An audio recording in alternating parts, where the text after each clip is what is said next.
Today is a little bit more of an introductory part of this course. We're going to cover some of the basic concepts. We're going to outline where we're going over these 9 sessions. But the very first session is what we call focusing your career. And Julia, I've got your name in the chat box. I will get that to you as soon as we're done here today. Anybody else wants to put their name and email in the chat, and I'll send you the course itinerary. A couple ground rules. Try to get here on time, right? It's not as disruptive in a Zoom room to have people kind of jump in and jump out. I get that as much as it would be in a real classroom. But you're going to find that there's a lot of content that we cover. So try to get here on time. And to the extent that you can, if you have background noise where you are, keep yourself muted. I've got it set so that everyone is automatically muted when you come in. However, a couple of things that I prefer is I like to have your cameras open. I like to be able to see who's here. And I like to be able to just kind of have the mics open so that people can raise questions or whatever kind of in real time. But if there's a lot of background noise, if you've got landscapers, if you've got barking dogs, if you've got children, if you've got a poltergeist in your attic, I don't know, whatever would cause disruption, keep yourself muted if you would, right? Raise your hand to ask questions or put it in chat. I'll keep an eye on the chat box if you do want to jump in. And I really, really do encourage participation and really kind of thinking about this content and talking through this content. So participate as much as you can. This is a place to be respectful of each other. Lots of different people run lots of different great businesses in lots of different ways. And we're going to talk about a lot of them over these 9 sessions. And then finally, the last part is let's have fun, right? This is, if we're going to spend 90 minutes 3 times a week together, let's have a good time, right? That's kind of the ground rules. And my question to you to start with is help me get a sense of why you're here.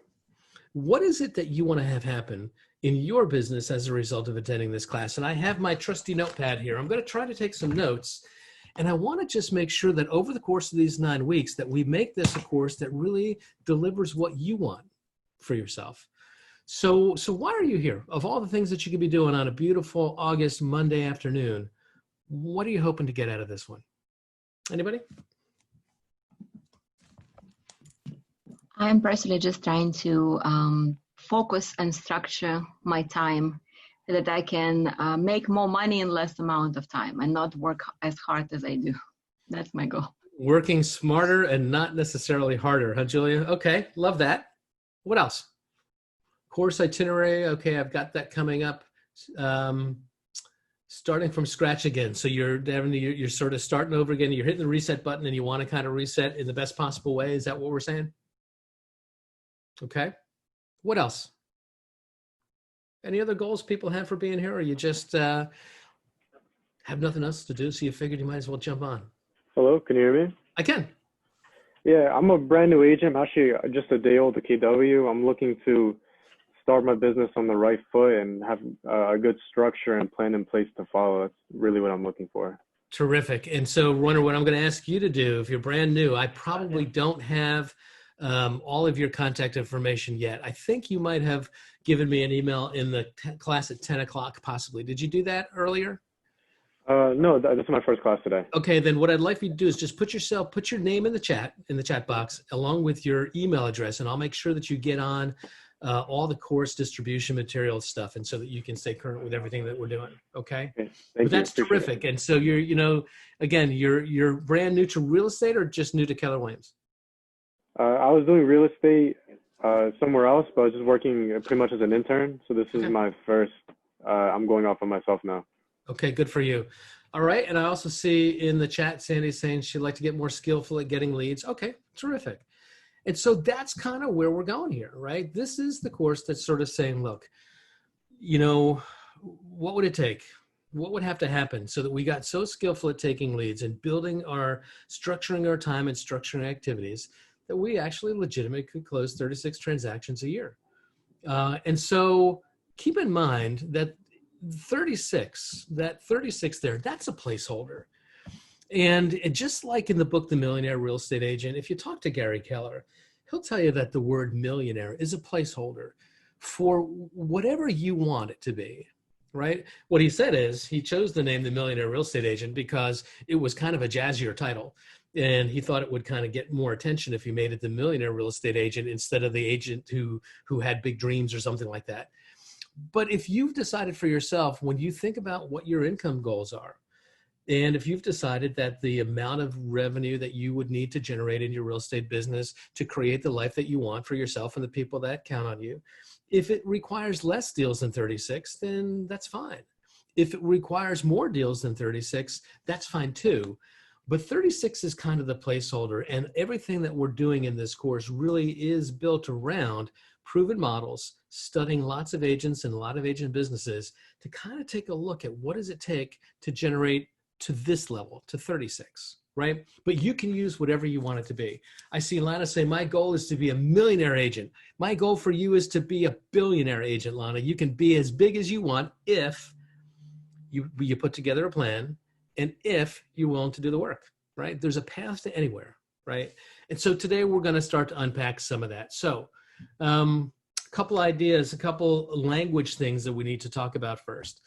Because when we talk about leads, the concept of leads in this course is a little bit different from the concept of leads as you're hearing it talked about in other areas in Keller Williams. And I think that what's happened is, as we've created Command, which is the database, the CRM that we're using, the definition of lead has kind of gotten changed a little bit. So in Command language, we're referring to a lead as someone that you know who they are, you know where they are, you've got legitimate contact information, you've got a phone number or an email address, and they're a real person, and you can push information to them, but you haven't gotten a two-way exchange going yet. Think about perhaps somebody who came into an open house. They might have signed in at an open house. You saw them, you know who they are, they're real. You can keep sending them stuff, but they haven't really returned any of your calls yet. That's in Command what we would call a lead, because they're not really a contact that you're engaged with yet, but they could be, right? So that's what we're referring to as a lead. A contact in Command is someone who you actually do have two-way conversations going back and forth. And that contact could be somebody who doesn't have any real particular need for your services right now, or they could be somebody who does. When someone does need the services of a realtor, then we would call them an opportunity in the language of Command, right? So all these different words are kind of a little bit different than how historically we've talked about leads. In this class, when we're talking about lead generation, what we're talking about here for us, a lead is going to be anyone that you believe will transact business within an acceptable time frame.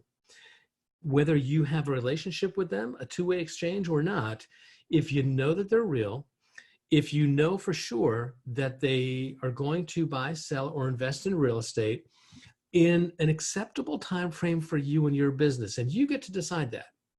For me, when I was more actively selling, if you were planning on purchasing a home or selling your home or buying an investment property within 12 months, within a year, that to me was enough to get you on my radar screen as a potential business lead that I was going to follow differently. Again, now in Command, we'd call that an opportunity, right? But you decide for yourself how big of a time frame is acceptable for you to make that definition. It could be a year, it could be 6 months, it could be 3 months. You know, a lot of what's going to determine that is how busy are you? If you are on a really big team, and you have inside sales agents and they're making calls for you all day long, every day, and just setting up appointments for you. And at that volume, you as the rainmaker are going on 4 listing appointments a day, right? And there are plenty of agents out there who've built a business to that level. Well, if you're going to go on 4 listing appointments every single day, then you get to be a little bit more selective in terms of your definition of a lead.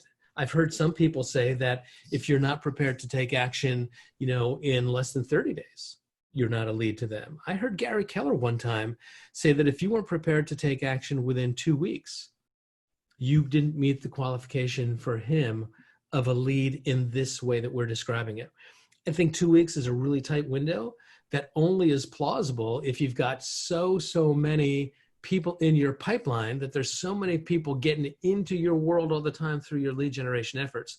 My point is make sure that we're understanding how we're referring to lead in this class. It's someone who is a business opportunity within a defined time window. Okay.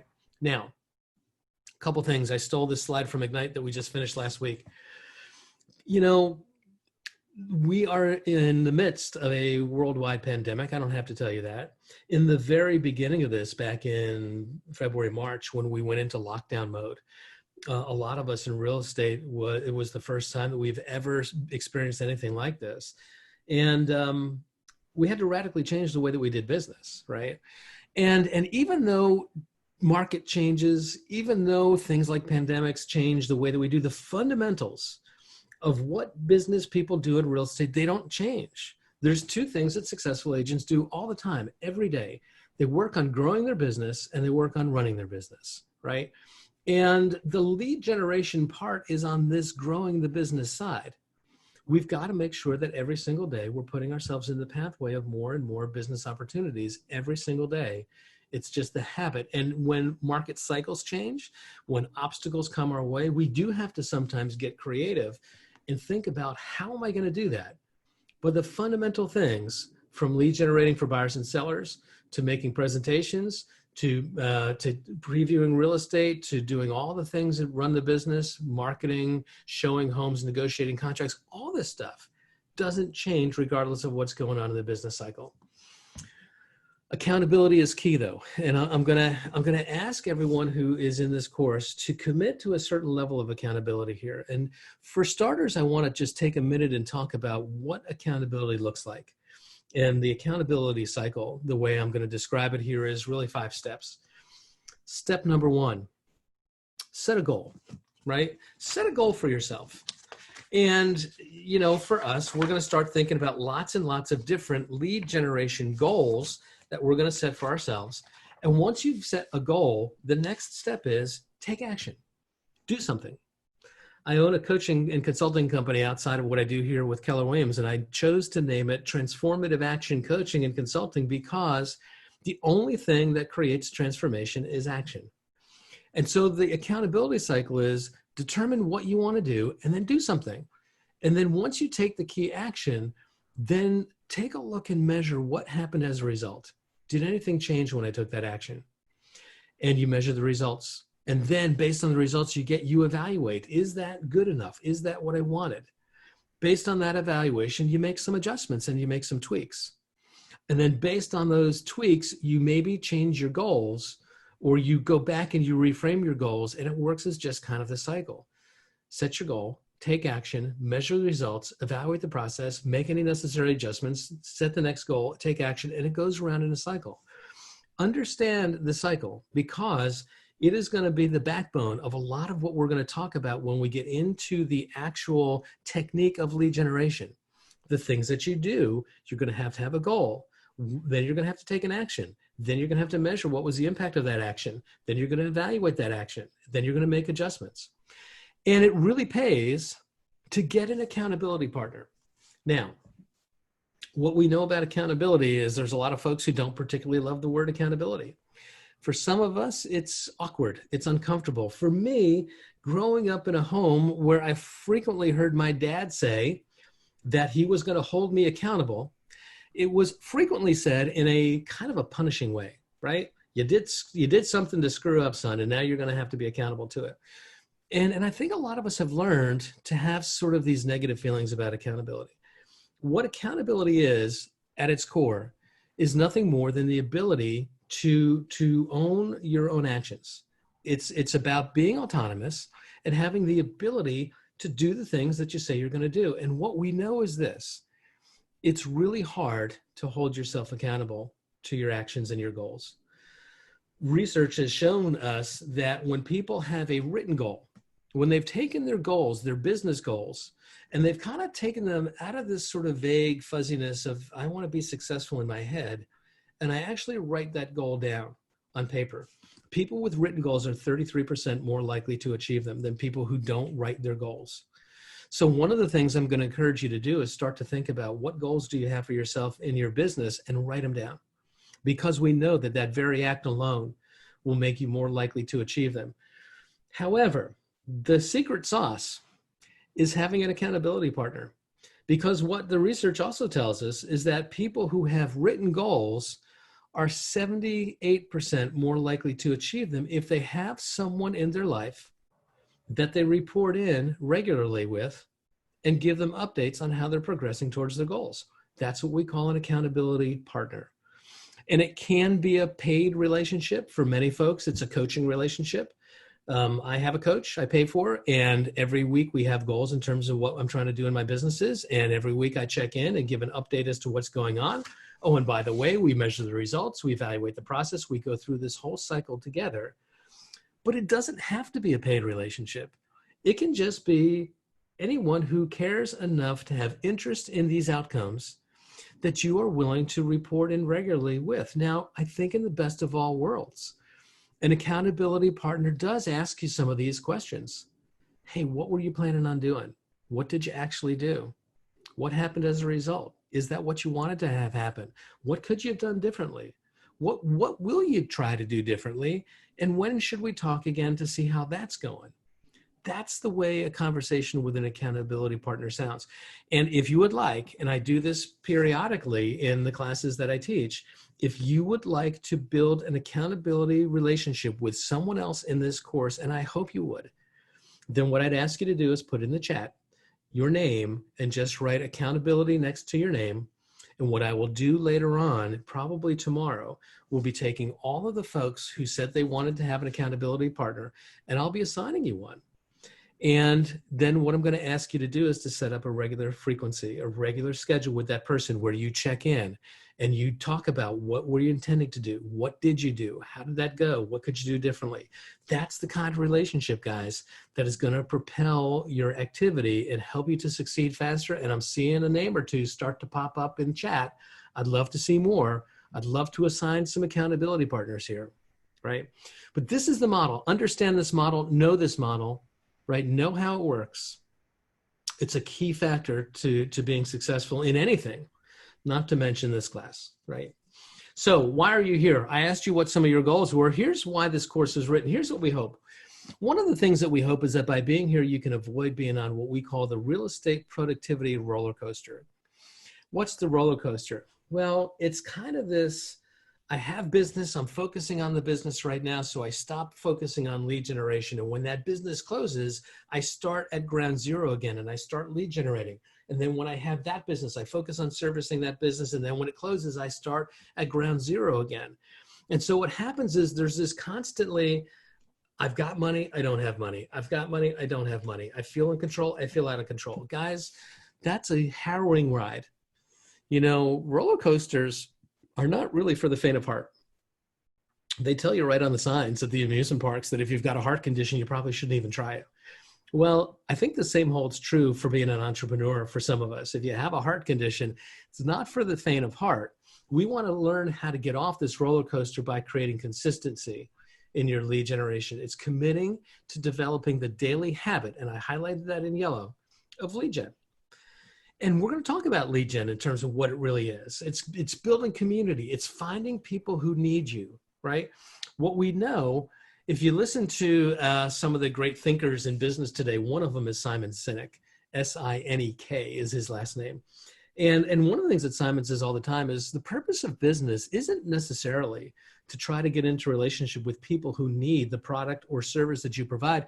It's to build a community of like-minded people and insert yourself in the community of people who kind of see the world the way that you see the world so that you can nurture those relationships and get involved in their lives in a meaningful way, earn the right to be involved in their world so that when they need the product and service that you provide, because of the strength of your relationship, they'll choose you, right? So lead generation, developing the daily habit of lead gen, it's about community building. It's about building those relationships.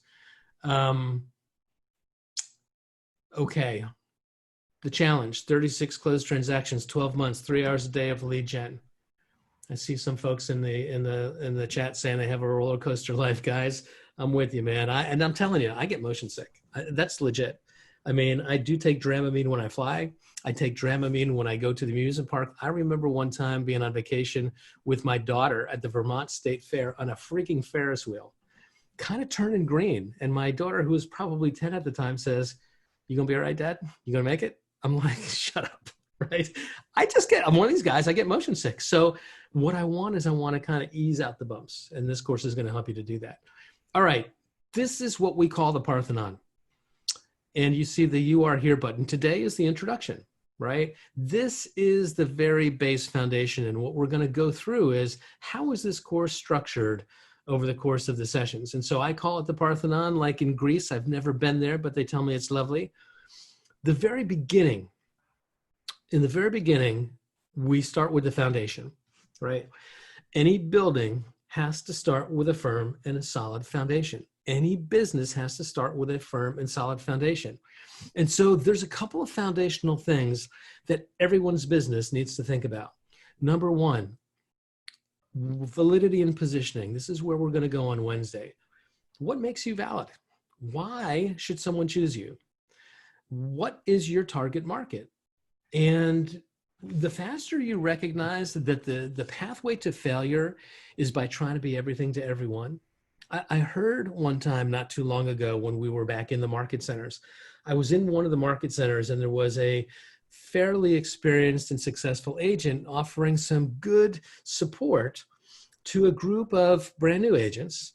And he was meaning well, but one of the things that he told him is to say, look, in the very beginning or throughout your career, you don't necessarily know what your client is going to need from you. And so you have to kind of learn a little bit about everything. You got to be able to do some commercial work. You got to be able to do some residential work. You've got to be able to do some foreclosure work and some work in this town or that town or the other town. And I know he meant well. And to a certain extent, he had a pretty good business going. But that advice, while well-meaning, is just so poor. Because what it's saying is that you have to become a generalist. And what I'm going to tell you is that being a generalist is not how you're going to succeed at a high level. You can kind of eke along. You can kind of bump along and make a reasonable living as a generalist. Think about doctors. I came out of healthcare before real estate. You can have two different doctors. One doctor can be the #1 graduate in their class in the #1 medical college in the United States, and they choose to practice general medicine. And then there's this other doctor who happened to graduate maybe bottom third of his class in maybe a medical school that isn't highly ranked, maybe the last ranked medical school in the country, but he chooses to practice cardiothoracic surgery. Which doctor is going to make more money? The generalist or the specialist? The answer is clear, the specialist. And the reason for that is people will not pay for general knowledge. People will pay for unique and special knowledge. And so one of the things we've got to figure out is, what is the target market that I want to try to develop? What makes me valid? How am I going to position myself in the sea of agents? And guys, there are so many out there. Last year, 2019, the NAR, the National Association of Realtors, hit their all-time membership level. We have got in New Jersey over 70,000 real estate agents. In Bergen County alone, I believe the number is over 16,000. And so the question is, I can't be a generalist with that much competition. I've got to find a niche, I've got to pick a lane, and I've got to dominate it. And first thing we're going to start with is starting to think about, who are you looking for in your business and why? What makes you and your background and your knowledge and your skill set the best match for what they need? The purpose of business is not to try to get into a relationship with everyone who needs what you do. It's to try to build a relationship, and then when the time comes that they need what you do, they select you because of your unique skills, right? The reason why we start there is because then we move on to prospecting and marketing. These are the lead generation ideas. Everything that we do in lead generation is either marketing based or it's prospecting based. Both are lead generation. But until you know who you're looking for, how do you have any idea what your marketing message should be that would resonate with them? Until you know who you're looking for, how do you know where to begin to look in a prospecting mode? And so it starts with really figuring this out, putting some time and energy into trying to figure out, what's the market I want? Why do I want it? What makes me uniquely valid to serve that group? And then I can craft a marketing message that makes sense. Then I can start to think about where and how would I prospect in putting myself in the pathway of those people. I don't want to be in the pathway of everyone. I want to be in the pathway of the right one, right? That's where we go. And then the last part of the foundation is really recognizing that this is a database-driven business. Your database is your business. 70, 80, 90% of the business that you will do over time is going to come from the relationships that you already have. And so what we need to do is constantly fill that funnel, get into relationship with more and more people, and then nurture those relationships, maintain those relationships.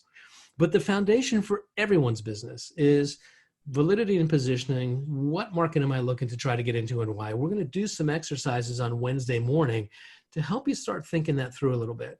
Once you've determined that, then we think about marketing and prospecting. Then we start thinking about database, and that's the foundation of the first few sessions. Then we go to the tactical sessions, kind of the support beams of the house. And we're going to talk about working with a very specific part of your database. We call it the MET part of your database. Your database can include, remember, we said leads are people that you don't really have an exchange with. Contacts are people that you have a two-way dialogue with. Specifically working with those contacts is one of the tactics that we're going to talk about. We're going to talk about farming, a geographic farming, which is really an important tactic. We're going to talk about open houses as a tactic. We're going to talk about for sale by owners and expireds as a tactic. And one of the things that I'll tell you about for sale by owners and expireds is that they're hard. And there's skills that can be managed and they can be learned, but they don't want to work with you. And so you have to get really, really good at how do you engage and build rapport with somebody who doesn't want you there. And that doesn't just happen, right? You've got to learn how to get strategic and learn the right skills to do that. But that is a tactic that we're going to talk about. We're going to talk about one of the most overlooked tactics, which is agent-to-agent referrals. One of the largest sources of leads that top agents get is referrals from other agents.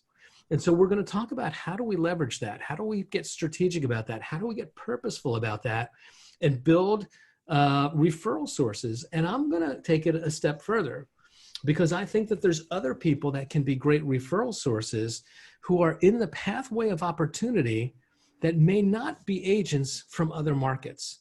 Think about people who maybe would be investment planners or estate attorneys or maybe to some extent divorce mediators or people who are on the admissions departments of assisted living or long-term care centers, people who come in the pathway of people that need to sell a home or to buy a home and could be a good source of business. We're going to get purposeful about thinking, how do you build those relationships? And those are the tactics. And then at the top, we put the roof. And again, you can't put the roof unless you've got a good, strong foundation until you've got good support beams and support walls. And then the roof is going to be lead conversion. We're going to do a session on converting leads because I'm going to tell you that I think probably for most agents, that's probably a bigger problem or a bigger challenge in their business than lead generation. I think most of us get in a pathway of enough opportunities each year that if we converted those, we would have the income that we want. I think the problem for a lot of us is we just don't convert them really well. And so we're going to talk about how do you do that better? How do you get purposeful? What systems do you have in place? And what does that lead conversion look like? How do you manage a lead pipeline that actually moves people through the process as time goes on, where you build a deeper and stronger relationship with them and nurture that relationship through this process where they're getting closer and closer and closer to taking an action with you? There's a science to it. And I don't think we teach it well enough in the real estate space. I think we teach that in a lot of other sales models. We don't teach it that well in real estate, but we're going to teach it here. And then finally, the crowning cap of the roof is kind of living your dream. You know, how do you kind of create a big life and a big dream, and how do you live it? And that's the model of where we're going to go. We're going to start with the foundational courses. We're going to get into the tactical courses. We're going to finish it up with lead conversion. And that's how it's going to roll. So Carol Royce, who is a top agent in our company, said, you know, again, back to getting focused. She said, you know, the biggest mistake I made was that I tried to do everything. I spent way too much money, way too much time. She said, my career didn't really take off as it should have until I kind of picked a lane to focus on, right? And what she goes on to say is that, and something that I've coached to for years, when we get into the tactical aspects of lead generation, You determine who your target market is, how you're going to try to get in front of them. What I'd encourage you to do is recognize that you need a couple of different ways to do it, because market shifts happen and certain lead generation techniques don't work as well. For a period of time, if you were a business that was based on in-person open houses, when the pandemic hit, you were upside down for a while. You need to have a couple different lead generation levers that you use to fill the funnel and constantly put yourself in the pathway of new relationships. But what I'd encourage you to do is use this course to explore them. Explore all the different ones. And when you find the ones that work the best for you, then I want you to really double down on those, right? You don't want to try to necessarily do everything. For me, what I found was networking and open houses were the way that I built my business. I didn't do for sale by owner calls or expireds. And I know plenty of agents who've built really big businesses by focusing on for sale by owners and expireds and not doing the networking events. Doesn't matter what works for you. What does matter is you find out what works for you and then you double down on it, okay? And we're going to explore that. Smokey Garrett, Team Leader Hall of Fame, one of the great team leaders in this company, said, you know, if you have a day where you have a closing, you be honest with yourself. It's not from anything you did that day, right? It's from your lead generation efforts that happened earlier on, right? And so the key is to be consistent, right? To be consistent. Now, one of the things I like to do in this course is throw some poll questions out. So one of the ways that I help to make sure that people are still here, it's after lunch, it's warm outside. I know that sometimes people could be falling asleep. Not that anyone would, but I am going to kind of put a couple poll questions out here. And the first poll question that I want to launch is on the accountability cycle. Remember, we talked about that a while ago.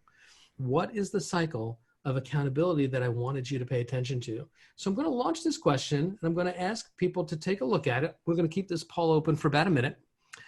And the question is, earlier we reviewed the 5-step accountability cycle. Which of these is not part of that cycle? So take a few minutes and put your answer in and we'll talk about it.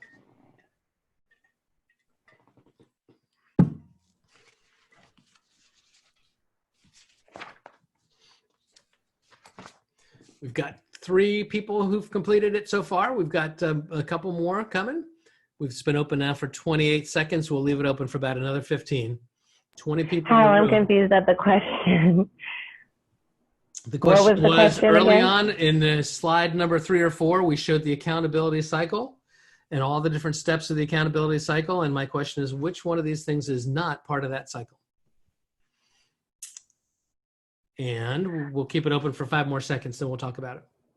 Okay, I don't see anything. 3, 2, 1. You don't see the poll? I just see the poll question number 1. I don't see options. Okay. I'm not sure what to tell you there. We'll take a look at your tech afterwards. But we had 7 out of 12 folks who answered. We had 12 people answer the poll. The overwhelming answer was right. Practicing the key activities is not really part of the cycle. The cycle is set your goal, do the activity, measure the results, evaluate the outcome, adjust. Practicing is really important. You do need to practice. You have to practice, but that's not actually part of the accountability cycle, right? It is something that you're going to do to get better at what you're doing, but it's not part of the accountability cycle. All right, let's close this out. Aaron, there's going to be another poll coming. Perhaps you'll see the next one better. If not, maybe you and I can jump on a quick Zoom call afterwards and we'll try to figure out what happened there. That's okay. I just want you to know I'm paying attention. Okay. I just don't see the options. So we're going to talk about something called the power of one. This course actually predates Gary Keller's writing of the book, The One Thing.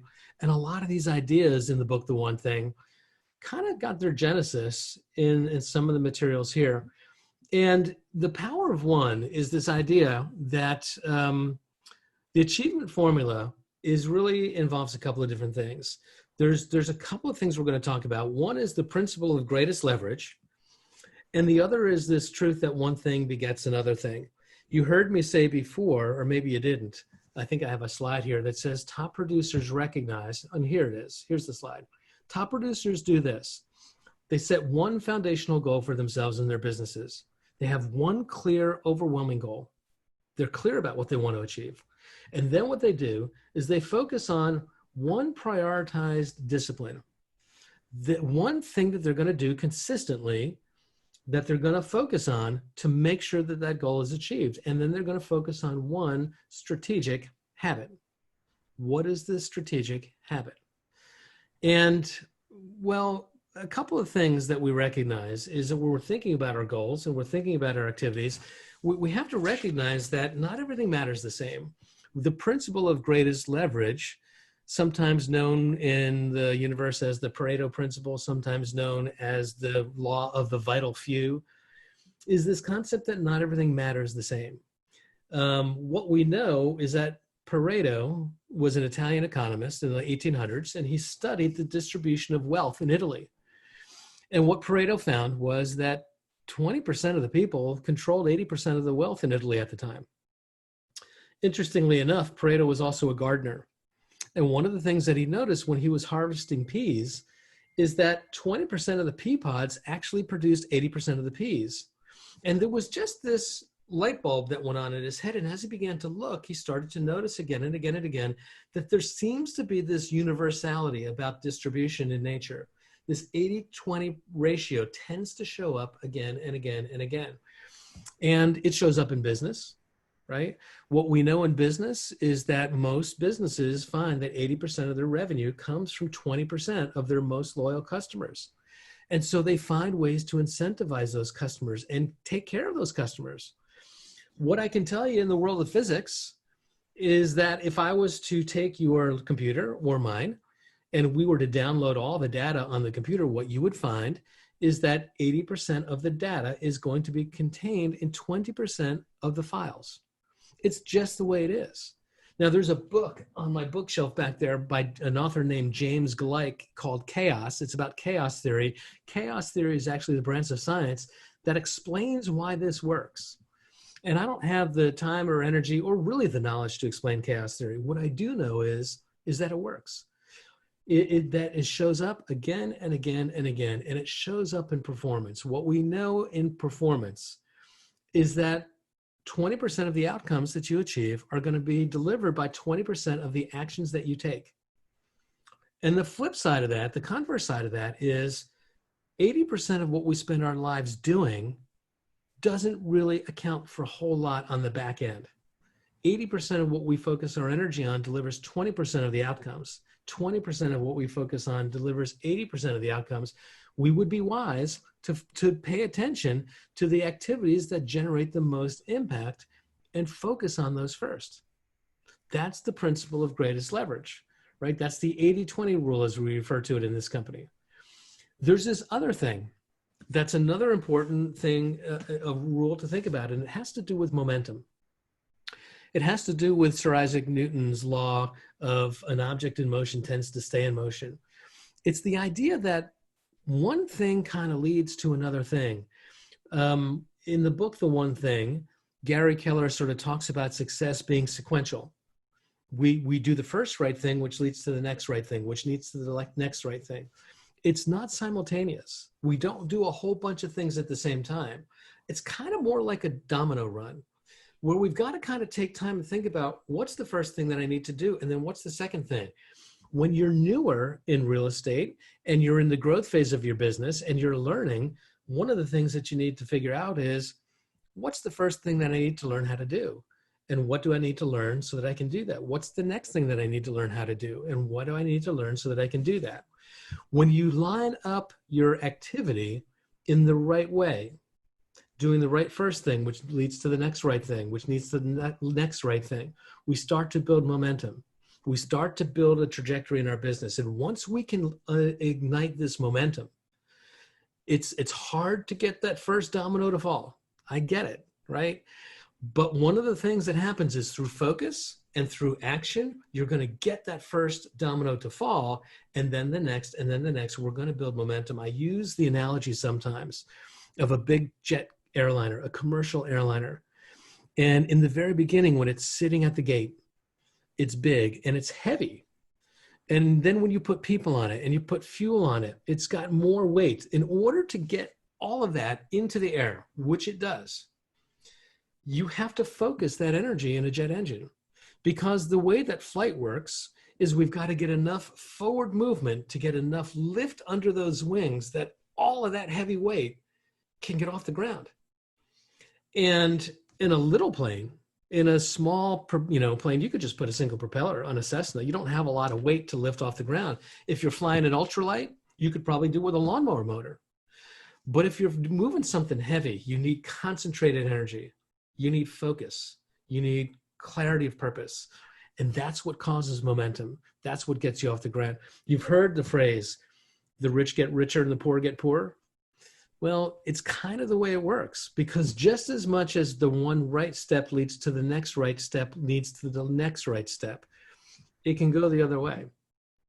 The first wrong action leads to the next wrong action, leads to the next wrong action, right? Think about any days that you've ever kind of at the end of the day said, kind of really blew my diet today. Well, it didn't happen all at once. It was probably one thing that caused you to kind of do the wrong thing. And then once you did the wrong thing, you're like, what the heck, I'll do the next one too. And the next thing you know, you've blown the whole thing. Focus and momentum are kind of key principles that we're going to talk about throughout this course. Think about lining things up like bowling pins, right? If you hit the first right pin in the right way, you knock them all down. If you put them all up in a row, you wouldn't have the same success. Think about domino runs. It all comes down to lining things up in the right order. So the question is this: what's under the hood of a great real estate career that keeps it successful and running at all times? What would your answer be to that question? What would be under the hood of a great real estate business? Anybody want to unmute or put in chat what you think the answer would be to that question? Even during challenging times, if you have this, you're good. I'm just going to see if anything shows up in chat here. There it is. Consistency and lead generation. There you have it, right? It's lead gen, hence the name of the course. And the one thing, right? The focus, one goal. And here's the goal: 36 transactions in 12 months, one discipline, consistent lead generation, one habit, 3 hours a day. I'm going to carve out 3 hours a day to do my work on lead generation. I'm going to consistently do it 3 hours a day in service of my one goal. And this course helps you establish that. Now, one of the things that Gary also says is that really the deciding factor in becoming the best, what do you think it is? Do you think it's talent? Do you think the people that are successful in this business are just more talented? Do you think they're smarter? Do you think maybe they've got more motivation, or maybe they just are more charismatic in their personality, or what? What do you think it is? What do you think is this differentiator? Any thoughts around that? I'm watching chat again. Effort. One of the books that I love, which I pulled off my bookshelf just before this is Jeff Colvin, 2008, I believe this book came out, called Talent is Overrated. It was kind of the precursor to a lot of Malcolm Gladwell's writings around talent and around achievement. And what he says is, it's time on task. That the great equalizer, because there are people that are born with talent. There are some people that are just more athletically gifted than others. There are some people that are just more musically inclined than others. And yet what you find is, if you study performance, and I've been a student of performance for decades, what you find is that the great equalizer is time. Consistent time put on a specific task over an extended period of time beats talent every day. It's kind of the tortoise and the hare. And one of the things that I think happens with talent is that people who have natural talent, when they hit their ceiling of achievement, they don't know what to do, because they didn't really have to work that hard to find themselves standing where they are. And it's just always come so easy. It's just come so effortless. And then all of a sudden I hit that ceiling of achievement, and now I'm in trouble. Whereas people who just earn it every day, consistently, time and time again, they just find over time it evens out. I won't get into all the weeds of that book there, but there's a lot of examples, whether it comes from sports performance or musical performance. What Colvin says is talent is overrated. That's the name of his book. And so what I'm going to tell you guys, when you're growing your business, there is nothing more important than the consistency of putting time on task again and again and again until it becomes a habit. Once it becomes a habit, Once your lead generation has been done so consistently that it's a habit now it's going to be something that it's hard for you to not do. That's what habits are. Habits are just so ingrained that you don't even think about them anymore. You just do them. And so the formula, the 3 is the most important number. Let's commit 3 hours a day to lead generation. Now, I'm going to tell you, and there will be a question that will pop up in a little bit, and it will be an anonymous question. So don't worry about answering it. I'm going to ask you how much lead gen you're currently doing right now. And because it's anonymous, I want you to be honest, and there's no judgment in this. There's really no judgment, because one of the things that I want you to truly understand is that you're not competing against anyone else. Your only competition is yourself. If you're not doing 3 hours of lead generation, which is what this research shows, that the top successful agents, that's about where they land. That's how we came up with 3 hours. It's based on research of studying the top agents and seeing how much time they put into their lead gen. 3 hours is about the sweet spot. But if you're only doing a half an hour a day, or if you're not doing any consistently any day, then the thing that I would want you to do is not try to compete and suddenly go from 0 to 3 hours. It's like saying to someone, okay, you want to run a marathon. You've never exercised before. Get off the couch and put in 26 miles. You're not going to be capable of doing that. You got to learn how to stretch. You got to build up some endurance. You got to do a 3K before you do a 5K. You got to do a 5K before you do something bigger, and you work your way up. And part of what we want to figure out is the goal is to try to figure out how can we build a path to 3 hours a day. But if you're doing a half an hour right now, then try to get it to 40 minutes. If you're doing 40 minutes, try to get it to an hour. From an hour to an hour and a half, and we'll build it up, right? I think one of the fastest ways to fail is to set yourself up for a goal that's too big to achieve right away, and we get frustrated. But the sweet spot is 3 hours a day is kind of where we're looking to get. All right, in the interest of time, I'm going to pick up the pace.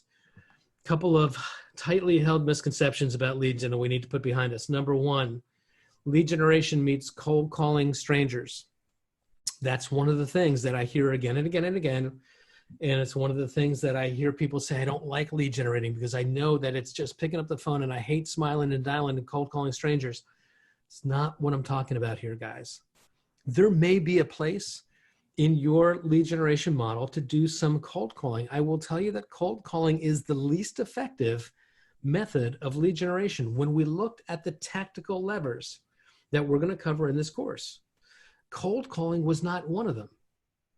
And so what we have to recognize is that lead generation includes both marketing and prospecting, both sides of lead generation. And if we think that lead generation is only prospecting and not being purposeful about marketing, you're going to make a mistake. It's marketing and prospecting. And the most effective is to kind of work with people that you already know. So let's dispel this myth that this course is all about cold calling. It is not. Right? Myth number 2, lead generation is hard. The truth is, it's not hard. It can be simple. It can be easy. It's not always exciting. It's not always fun. So don't confuse effort with enjoyment. It may not be the thing that you look forward to the most every day. That doesn't make it hard. It just sometimes makes it boring. But keep those 2 things clear. Myth number 3, I don't really have to lead generate. If I do a good job, people are just going to come and find me. You know what? I actually believed that in the beginning when I first got started. I came out of a senior executive role in a big healthcare system, and I truly believed that how hard could real estate be, right? If I just show up, if I wear a good suit, if I clean up and whatever, people are just going to come and find me. Well, newsflash, that ain't the way it works. The truth is, some people will find you. But you do have to lead generate because not enough people will find you quickly enough for you to have success. You won't build momentum fast enough if you just trust that if you push your brand out there that you'll attract your way into business. No, it's prospecting based and marketing enhanced. We'll talk all about that on Friday. But that's a myth. Myth number 4, there's a lot of bad leads out there. And you know what? I hear that a lot when it comes from internet leads. A lot of internet lead generation leads people to say these leads are crappy. I don't like these Facebook leads. They're just a waste of time. I don't like these Zillow leads. They're a waste of time. Some of these leads may not be cost effective, but there is no such thing as a bad lead, the way that we're defining it. If I know that you are legitimately a person who needs to buy, sell, or invest in real estate in a defined time period, There is no such thing as a bad lead. The truth is, they're not all the same. But there's no such thing as a bad lead. We have to get really good at evaluating which are the best leads for my business, which are the leads that I am most likely to be able to convert, which are the ones that are going to need more time, that are kind of further up in the pipeline. But there's no such thing as a bad lead. Myth number 5, I can't lead generate because I don't know what to do. I don't even know what to say. Well, that's something that we can help you with. You know, the truth is lead generation is a lot of tasks and skills that we can teach you. It's not complicated. It's easily understood. Learn, right? Let us help you learn what to do. Let us learn how to do it. Let us help you learn how to say it. And you're going to find it's not that complicated. This one I hear a lot. I'm busy. I don't have time to lead generate because I've got people to serve. I've got clients that need stuff. I've got inspections to go on and I've got properties to show. I don't have time to do my lead generation. I get it, right? That's how the roller coaster works. You focus on the business that you have until you don't have any, and then you have to start all over again. The truth of the matter is that you never have enough time. You have to make the time. It's just like anything else of value. I don't have time to go to the gym.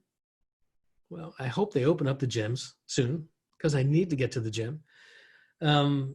But it's about making time. It's about prioritizing the time, because the most important thing, lead generation is like oxygen.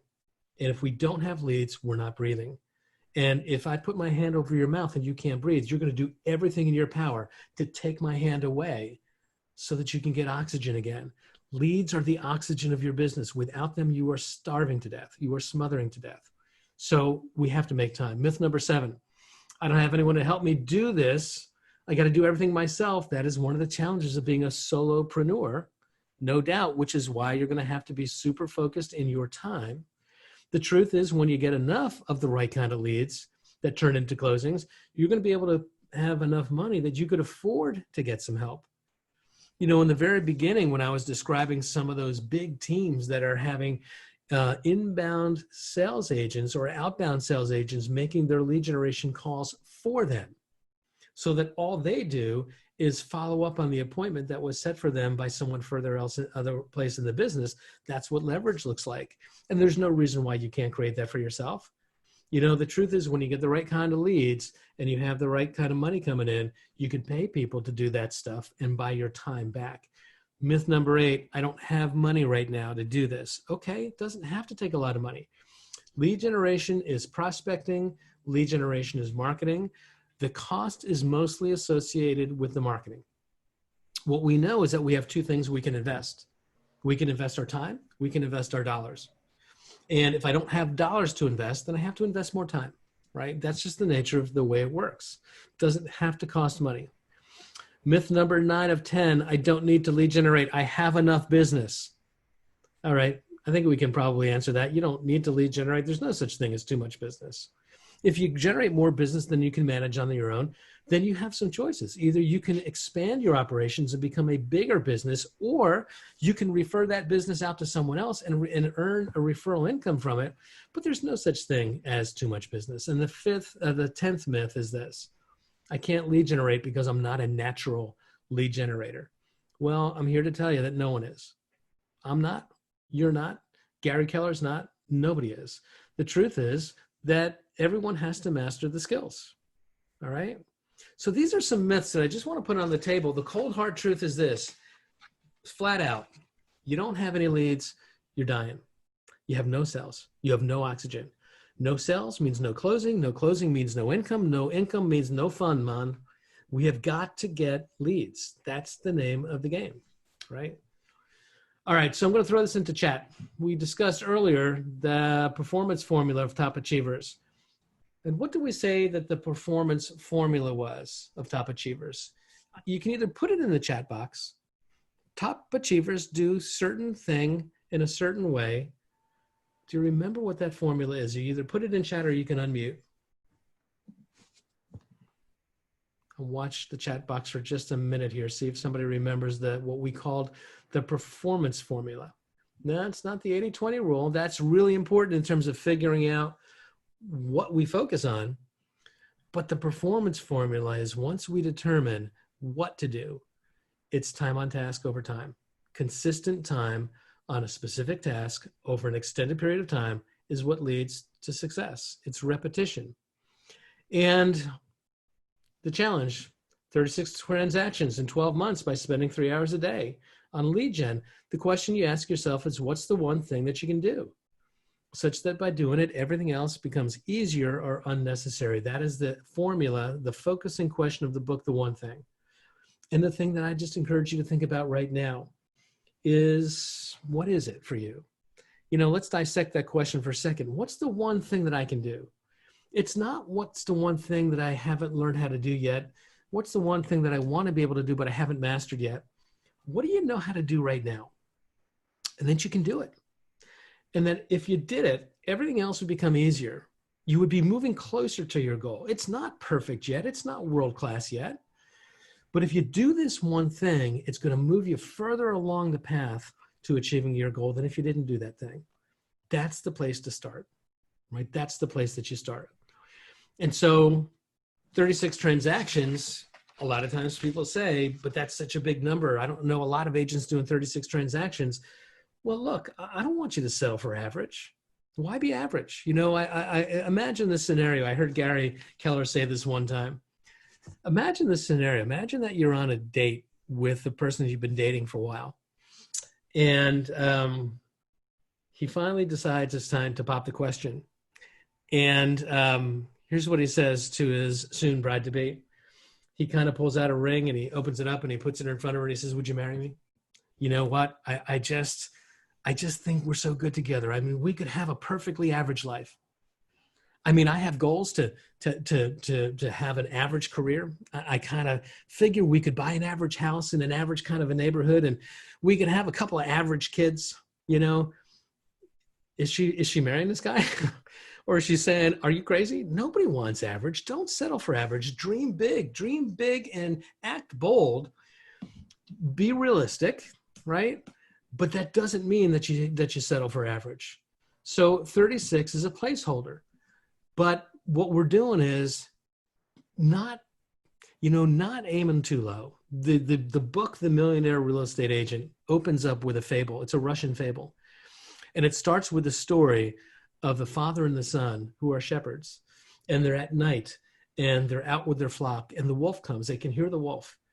And it's a teaching moment for the father with his son. And he says to the son, look, at night when it's dark, and in the chaos of the moment, you're likely to aim the gun sight just a little bit too low because it's hard to gauge exactly where that wolf is with so much going on and so much chaos.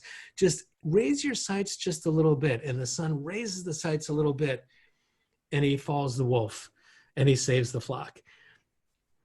Dream big, aim your sights high, right? Don't play small. Don't settle for average. The only way to be average, though, the only way to not be average, rather, and this I want to really pay attention to, the only way to not have an average career is to surrender to the fact that above average success demands above average effort. One of the things that we delude ourselves into believing is that I can have a big success without really putting in the sweat equity. And I'm just going to tell you that that's delusional. That's not true. It's not real. Now, we can teach you how to do it more efficiently. We can teach you how to do it more effectively. But you're kidding yourself if you think that you can have a big outcome without putting the time and sweat equity in. And so pay attention to that, right? The question is, how bad do you want it? Do you want it bad enough to do what it takes? Is there someone else who is counting on you that failure is not an acceptable option for them or for you, right? That's the thing we've got to think about. We don't want to be average. All right. So the goal, 36 transactions, what would that money do for you? How would that help you build a profitable business? All these sorts of questions. How you're going to do this, you're going to help families change their lives. You're going to build a solid foundation for your career with 36 transactions. You're going to make the money to have a profitable business. You're going to know what lead generation activities you do well and which ones work for you, and you let go of the others. You establish the right habits and the right skill sets. When you're building a path to 36 transactions, you're really going to develop your business skills and your leadership skills. And you're going to earn the money at some point to hire an executive assistant to take some of the stuff off of your plate, to free you up, to buy your time back. And when it comes time to start thinking about that very first hire, I'm going to ask you to think about it this way. Don't be looking so quickly for an executive assistant. Be thinking about an assistant executive, somebody who can kind of take on the day-to-day operations of your business to free you up from the oversight. That's what talent looks like. And there's a course that we teach on how to go out there and recruit and select that person, right? And we call that course career visioning. I don't teach that. Keller Williams International teaches that. But when the time comes that you're looking to build a team, knowing who that right first hire is with the right set of talents to take your business to the next level is really important. So I'm going to skip over that slide and we're going to talk about this. Be realistic. It's time on task over time. Outcomes are not linear. It is not every day I'm going to get more and more and more.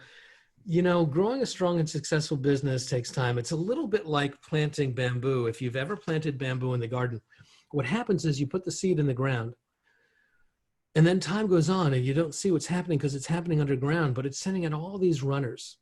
And these runners are spreading out underneath the ground. And as they get wider, as they get longer, they take in more and more nutrition. And once there's enough nutrition in the rhizomes of that plant to create enough energy to send that shoot up through the ground, the bamboo explodes. But it takes a long time for that to happen. We tend to think that success is linear. It's not. It's not. It's gradually and then suddenly, right? So you need to stay in it. That's the point. Brad Korn, who is a top agent out of Kansas City, who is actually the co-author of the book with Michael Gerber called The E-Myth for Real Estate Agents. Michael is the guy who wrote the book, The E-Myth, which is kind of a classic business book. Brad helped him rewrite it to focus on the entrepreneurial myth for real estate agents. He's a great guy, but what he talks about in the manual, and I won't get too deep into reading his whole passage, but he talks about in the very beginning of his business, he was sending out direct mail. And he would send out a whole bunch of postcards and nothing would happen. He'd send them a second month and nothing would happen. He got busy, and then the third month, he didn't quite get to them in time, and they went out late. And then the fourth month, he kind of got busy again, and they didn't go out at all. And what happens is, at some point, he looked around and said, this doesn't seem to be working. And so he just pulled the plug on the whole thing. And what we're talking about in terms of time on task is you commit to the activities and you stick with them. You stick with them until they generate results.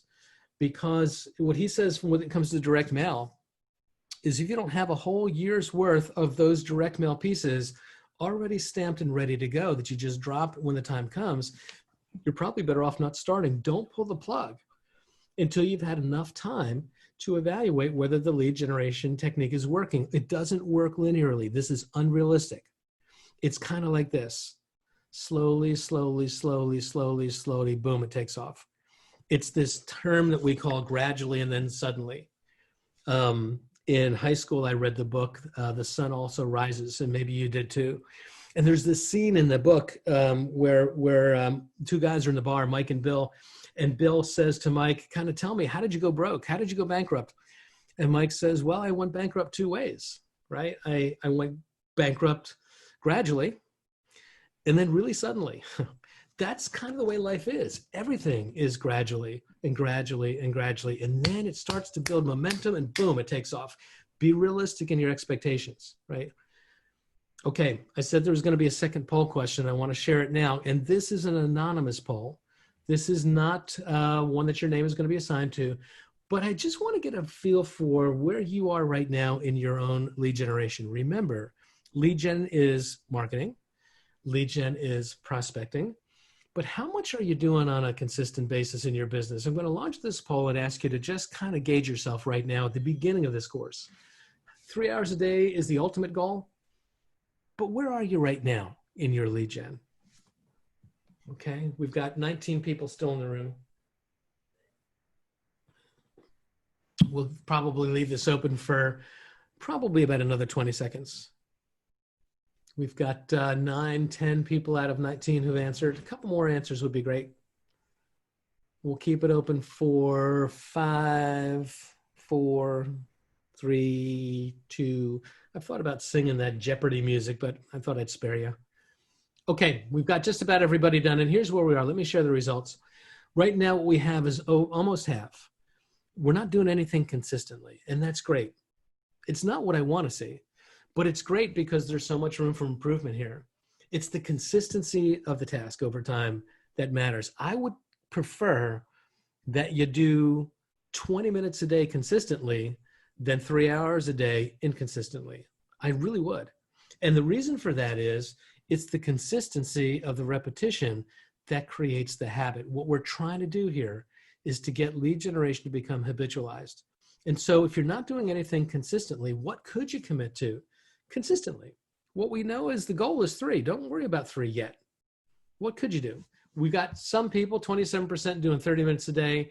2 of you are doing an hour a day. 1 of you is doing between 1 and 2 hours. And 1 of you is doing between 2 to 3 hours a day. That's awesome. That's terrific. Don't compare yourself to anybody else in this poll. Only compare yourself to yourself. What would I need to do to up my game and to make my business more consistent? All right.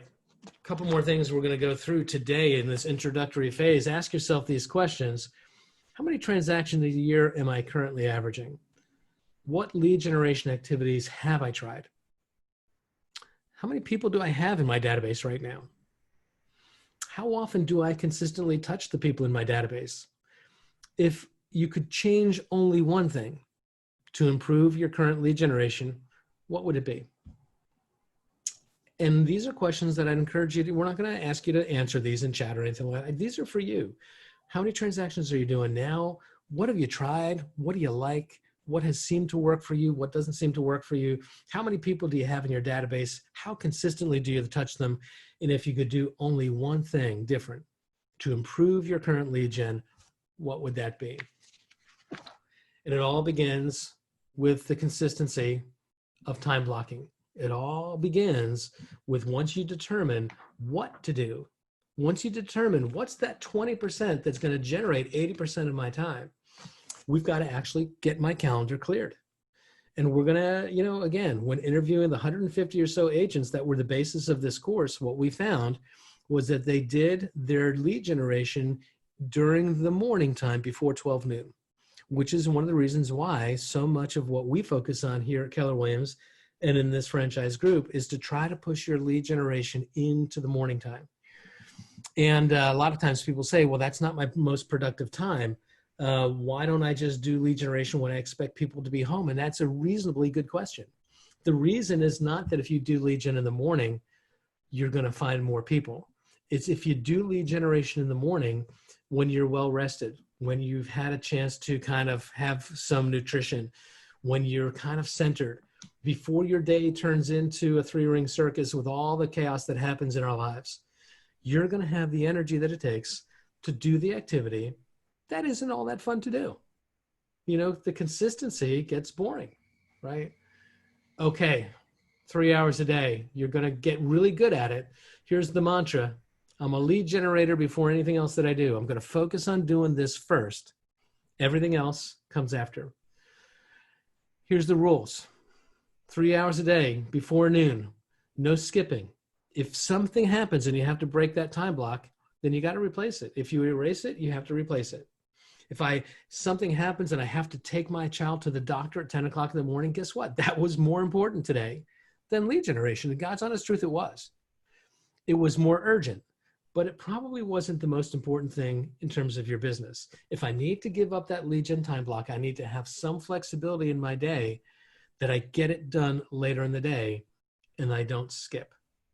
No skipping, right? And try not to allow any interruptions unless it's a real emergency. Let everyone know your schedule so that they know what it is. Treat this time as an appointment with yourself so that when somebody comes and tries to ask you to take advantage of your time, when that home inspector calls up and says, I need to come and do an inspection at your listing at 9:30 in the morning, the answer is, I already have an appointment then. Could you do it at another time? And you're going to find that more often than not, the answer is, okay, let's do it at 1 o'clock then. And then you're fine. If they can't adjust, if you have to erase, then you have to replace.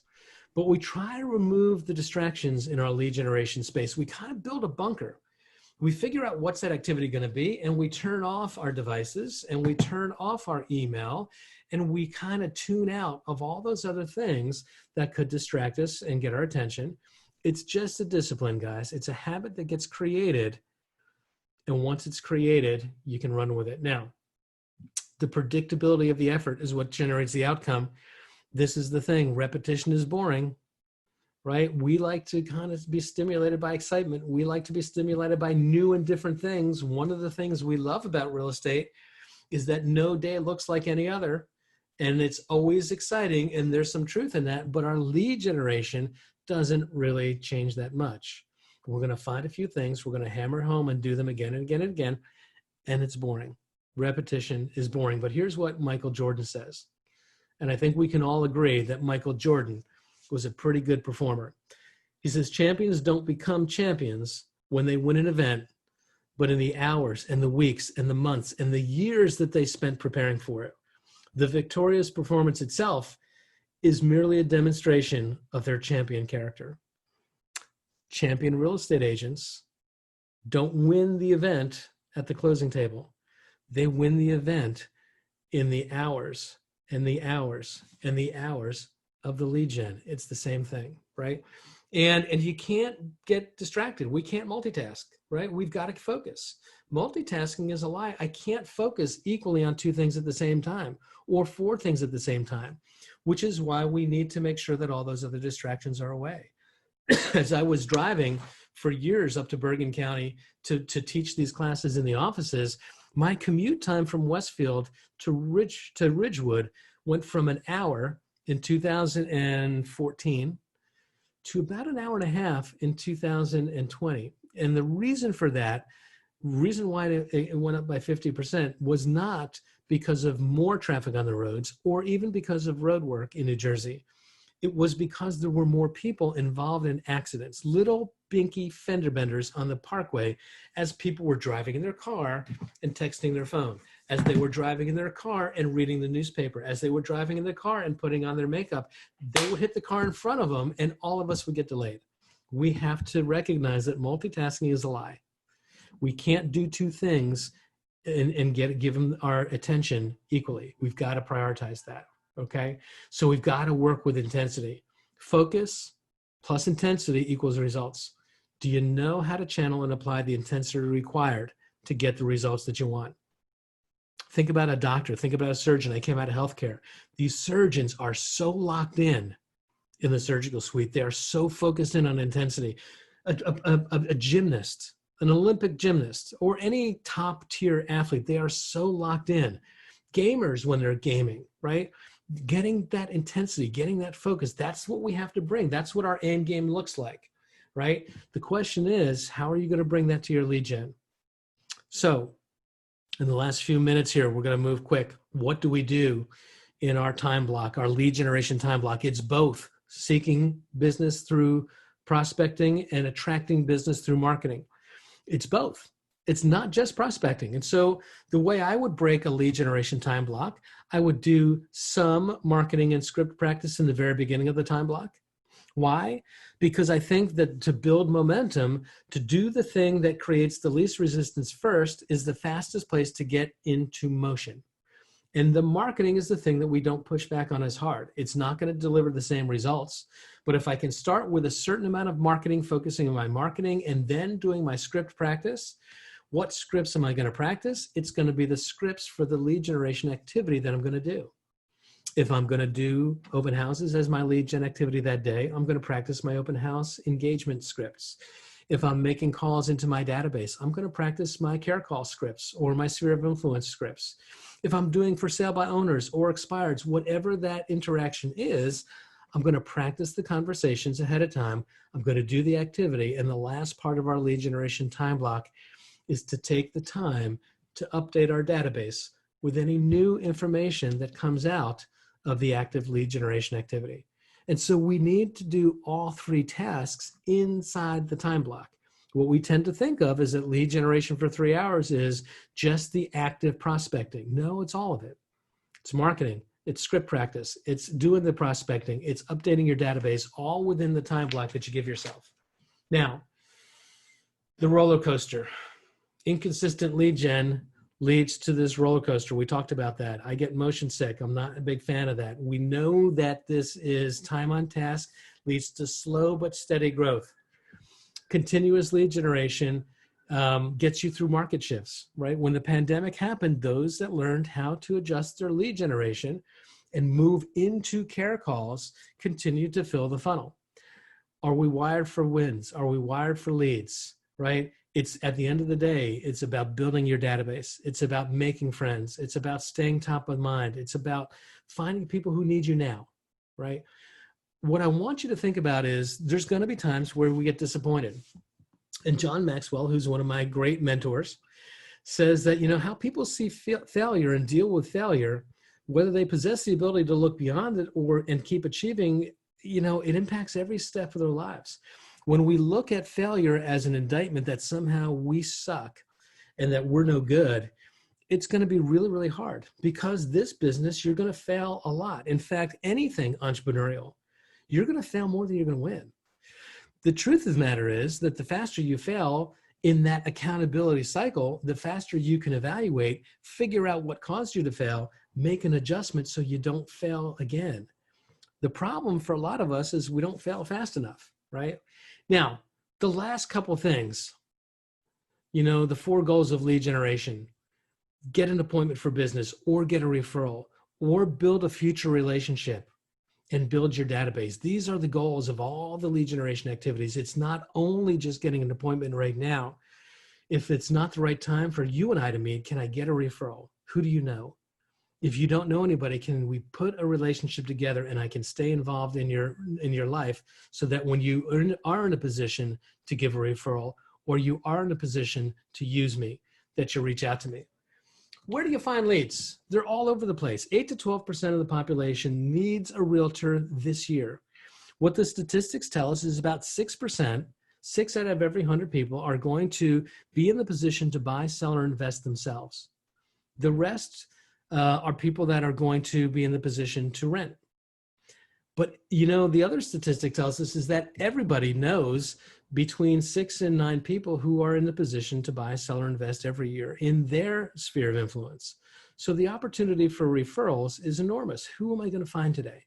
How am I going to put myself in the pathway? The last thing I want to touch on quickly, because it's 2:27 on my clock, is the importance of being hyperlocal, the importance of picking a lane. And I'm a big fan of having a geographic base to your business. What we said was one of the tactical sessions we're going to talk about is geographic farming. I think for most of us, we should try to do our lead generation and build our businesses inside of a specific geographic footprint. How do we know this? Well, look, top agents don't try to spread themselves all over. They pick a lane and they dominate it. Expansion teams, they leverage the multiple hyperlocal markets, and they bring them all together in an expansion team. But success leaves clues if you study the business of the top agents. And I'm going to share with you some real live data. This is a snapshot that I took a while back, but I could do this again today. It never changes. This is a performance of the top 5 agents in the Garden State Multiple Listing Service, as presented through a software program that I have called Agent Metrics, Broker Metrics. And if you look at the number 1 agent by dollar volume from the time that I did this, which was actually at the end of March, or the end of February rather, going into March, Sue Adler was a number 1 agent in terms of dollar volume, $181 million closed in 12 months, followed by Michelle Pierce, followed by Arlene Ganella, followed by Susan Ollendorp, followed by Michelle Klug. This is the top 5 agents in terms of volume. This is what I want you to follow. Where do these agents do their business? Look, number 1 here, this is Sue's business right here. Millburn and Summit account for almost 60% of the business that she does in 2 towns only. Let's look at Arlene. Arlene does 76% of her business in Millburn. She's not trying to be all over these towns. She's picking a lane and she's crushing it. Let's look at Susan. Susan is in Madison and Summit. And in those 2 towns, again, about 60% of her business. Michelle Klug in Bridgewater, almost half of her business. These are the top agents. They are not spreading themselves all over the place. They're deciding which geographic market do they want to dominate, what makes them uniquely qualified to do it, and then they're crushing it in those markets. Now, last but not least, if you look at Michelle, Michelle is actually someone who's building an expansion team, and she's got specialty agents in all these different little hubs. That's a different model. But the clues that I want you to take away from is to start to figure out, where am I going to do my business? We'll figure out what lead generation techniques, we'll figure out the what. But if you want a faster pathway to success, you're going to try to do your lead generation in a defined geographic region first. If you go back to Arlene Ganella and you unpack her numbers, the things that I'm going to tell you is this. She was a massive agent in Millburn, 76% of her business in Millburn. And yet she personally only accounts for 16% of the listings in Millburn. She personally only has 14% total market penetration. What does that tell us? That tells us if you're thinking in your head that the geographic area that I want to work in is already dominated by somebody else, I'm going to tell you, no kidding. But I'm going to tell you that the domination is not as dominant as you think it is. While a top agent will have one or two towns account for most of their business rarely accounts for more than, for most towns, 7% tops. In Millburn, where Arlene has got such crushing market share, she only accounts for 14% of the total business. That means 86% of all the business is out there. It's available. Don't let yourself get psyched out by those numbers. What is your market? Where do you have relationships? Where are you unique? What is it that you are going to bring to that market that isn't being brought now? The way entrepreneurs think is by trying to assess their market and figure out, what do consumers need that they're not currently getting, and how can I deliver that to them in this market? And where we're going to go next, as we put this all together, where we're going to go next on Wednesdays to start to think this out. Where am I going to go? Who am I looking for? What's my market? Why should it be this market? We're going to do some exercises to try to begin to think this through if you don't know yet. As we wrap it up today, though, it's about these couple models. It's about implementing the time blocks. It's about success as a function of time on task. It's about being realistic about that. It's about immediately implementing something and taking action, right? That's what we're talking about. It's this mindset that says, if it's up to me, it's going to be, if it's up to me, it's going to be, right? If it's more that you want, you've just got to do it. Find an accountability partner, meet regularly with them. Be accountable to your training. Be accountable to your accountable partner, right? And let's get after it, right? Here's the truth. Do the right continuous lead generation activities now, and business will ultimately show up and continue to show up. So we went 4 minutes over. First session we usually do. We had some housekeeping to attend to. And we moved quick in this first session, but I want a couple of ahas. Every class I'm going to ask for one. So give me a couple of ahas as I check the chat box for any other things that we need to talk about. Any ahas from today? Lana's question in the chat box is, what about demographic marketing rather than geographic? That is a thing. You can do that. I will tell you that you will get momentum faster if you focus on a specific demographic inside of a geographic region. And the reason for that is, and we'll talk about it when we get into marketing and prospecting, if your marketing message is consistently showing up inside of a geographic area, then the conversion rate becomes higher when you meet that demographic that you're looking for.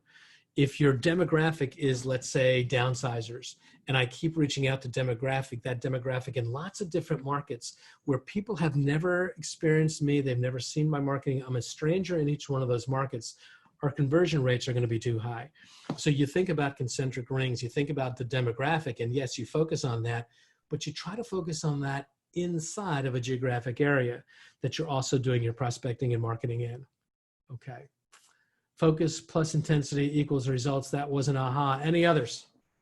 I see one that says, my aha moment, even successful agents have to continue to lead gen. Oh yeah, it's true. It's just one of those things. It's oxygen. Think about it that way. Think about lead generation as the oxygen of your business. And the moment you are not breathing oxygen, you are dying. And successful people in business make sure that the oxygen is constantly coming in, right? Okay, anything else? If not, we're going to park it here.